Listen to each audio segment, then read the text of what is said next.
पुणे शहरातून एक धक्कादायक घटना समोर येत आहे.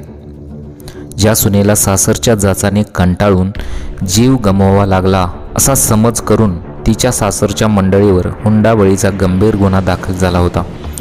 आता तीच महिला चक्क 5 महिन्यानंतर पुण्यात धडधाकट अवस्थेत फिरताना सापडली.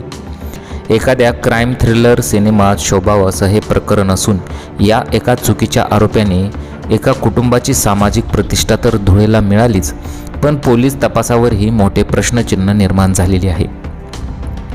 ज्या महिलेच्या हत्येचा तपास पोलीस करत होते ती जिवंत सापडल्याने आता पोलीस प्रशासनाची मोठी खळबळ माजलेली आहे. मिळालेल्या माहितीनुसार उत्तर प्रदेशातील श्रावस्ती जिल्ह्यातील लक्ष्मणपूर गंगापूर येथील रहिवासी असलेल्या दीपा हिचा विवाह ओरीपूर्वा येथील हंसराज यांच्याशी झाला होता. लग्नानंतर काही काळातच दीपा अचानक बेपत्ता झाली.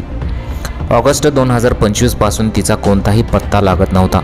कुटुंबीय आणि नातेवाईकांनी सर्वत्र शोध घेतला, मात्र ती सापडली नाही. दीपा बेपत्ता झाल्यानंतर तिच्या माहेरच्या लोकांनी सासरच्या मंडळीवर गंभीर आरोप केले. हुंड्यासाठी दीपाची हत्या करून मृतदेहाची विल्हेवाट लावण्यात आल्याचा आरोप करत त्यांनी पोलिसांकडे तक्रार दिली. सुरुवातीला पोलिसांनी गुन्हा दाखल करण्यास टाळाटाळ केली. त्यानंतर दीपाच्या आईवडिलांनी न्यायालयात धाव घेतली. न्यायालयाच्या आदेशानंतर दीपाचा पती हंसराज, सासरे परमेश्वर आणि सासू यांच्या विरोधात हत्येचा गुन्हा नोंदवण्यात आला. या प्रकरणाचा तपास गुन्हे अन्वेषण शाखेकडे सोपवण्यात आलेला आहे. तपासादरम्यान अधिकारी सतीश शर्मा यांनी दीपाच्या मोबाईलचा तांत्रिक डेटा तपासला. यामध्ये तिचे लोकेशन पुणे शहरात असल्याचे समोर आले. या माहितीच्या आधारे पोलिसांनी पुण्यात शोध घेऊन दीपाला ताब्यात घेतले.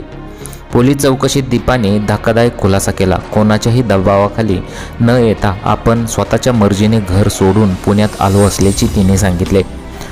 सध्या पोलिसांनी दीपाला शास्तीत नेले असून तिला न्यायालयात हजर केले जाणार आहे. तिच्या जबाबानंतर सासरच्या मंडळीवर हत्येचे कलम काढले जाणार की पुढील कायदेशीर प्रक्रिया असेल हे स्पष्ट होणार आहे.